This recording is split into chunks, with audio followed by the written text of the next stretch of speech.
Hello everyone, welcome back to Keystone Academy. This is episode 3 in our series on Premiere Pro Basics, and today we are talking about workspaces. So we're going to talk about some workspaces that I prefer for different parts of the editing process and how you can customize your own.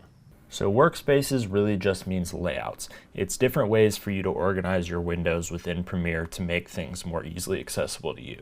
So today we're going to talk about 5 standard workspaces that I think are fundamental for different parts of the editing process. Those are assembly, editing, effects, audio, and color. Assembly is primarily used for assembling your footage, taking clips, finding them in your project, and putting them into your timeline. Editing is more used for the actual editing process. It gives you access to effects, your effect controls, but it primarily focuses on being able to see both your source and your program monitor. That way you can see the footage that you're previewing and the footage that's in your actual program, which is what your final video will look like. Effects, as the name says, is useful for adding effects. This prioritizes the effects, the effect controls, and allows you to do more in-depth adjustments without having to move tabs around too much. The audio workspace gives you some access to some unique features, including mixers, which allow you to mix multiple sources at once, as well as essential sounds, which allow you to apply effects to certain clips of audio. And last but not least, color, which allows you to access your Lumetri color window and your Lumetri scopes, which allow you to make adjustments to your color correction and grading, and also to see the effect it's having on the video. So with all that being said, no workspaces actually prevent you from using any window in Premiere because you can always add them to your current workspace. So the way you do that is by going up to Window, and as you can see, you have access to all these windows, and the ones with the blue check marks are the ones that are included in your current workspace. So what you can do is you can always add an additional one. Say I wanted to add Essential Sound. So I'll just go over here to Essential Sound, click it, and as you can see over here, it just added that over next to where my Lumetri color and my effect controls are. So what this allows you to do is fully customize your current workspaces, but also create your own. So not only can you add these new windows, but you can also move them around. So I just added this Essential Sound window. I can actually click this and drag it and put it anywhere else in the workspace. And as you can see, these little bars will kind of tell you where you're actually putting it. So if I use one of these bars, it'll drop it next to the current window. So I can go ahead and grab it again, and I could put it all the way over to the left side. This little green bar pops up, and I can place it over here. And obviously this is not where I would want it, so I'll just probably go ahead and put it back where it had it.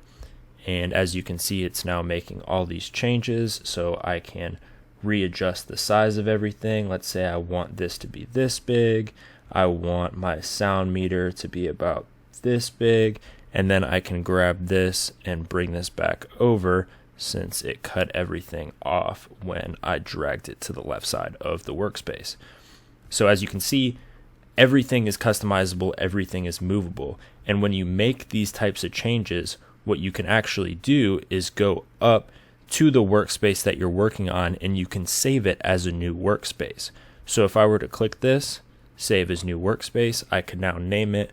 We'll call this Color with Essential Sound. So if I ever wanted to pull up my color workspace, but also have the Essential Sound window included, which I don't really know why you would do that for any practical reason, but now I can come click this Color with Essential Sound workspace and go to that automatically, so I don't have to add the window every time I want to do that. So you can create as many workspaces as you like, organize them in any way you want. That way you have easy access to all the different workspaces that work for you. So as you can see, there's a full bar of workspaces at the top, and then you have with this arrow what is called overflow workspaces. So if you click this, you can see that I have a couple more workspaces here that I also use that don't fit at this top bar. So if you go to edit workspaces, you can actually readjust what you see to make the ones that you use more often more easily accessible. So let's take this color with Essential Sound workspace and move it to the overflow menu, since we won't really be using that very much. And I'll move libraries down here as well. I never really use that, but I do use this editing desk workspace a lot. So I'm going to move that up into my bar. And then I'll click OK, and it will make the adjustments. That way I only have what I need here at the top. So the editing desk workspace that I've created is a very good practical example of what customizing your own workspaces can be useful for. I edit on a 2-monitor setup, so my editing desk workspace, when my laptop is plugged into my external monitor, is actually set up so that I can be using both my laptop monitor and the other monitor at the same time to maximize my space while I'm editing.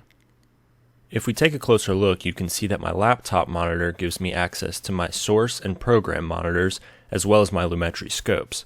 And at the bottom, it gives me access to my timeline. And not having the other windows in this workspace on this monitor means that the timeline can take up the entire length of the laptop. And on my external monitor, I have all of the other windows that are necessary for me to complete most of the editing process, including my projects so I can see all my files and drag them into the timeline, my Lumetri color so I can do color correction, my effects, effect controls, and even my audio mixer. Having this 2-monitor setup with the editing desk workspace already set up allows me to easily switch from a normal laptop workspace to this 2-monitor workspace when I plug in my laptop. This gives me so much more room for all the windows that I want to make the editing process as easy and simple as can be. Thank you for watching this video on Premiere Pro Workspaces. If you have any questions, make sure you leave them in the comment section below, and make sure you hit that like and subscribe.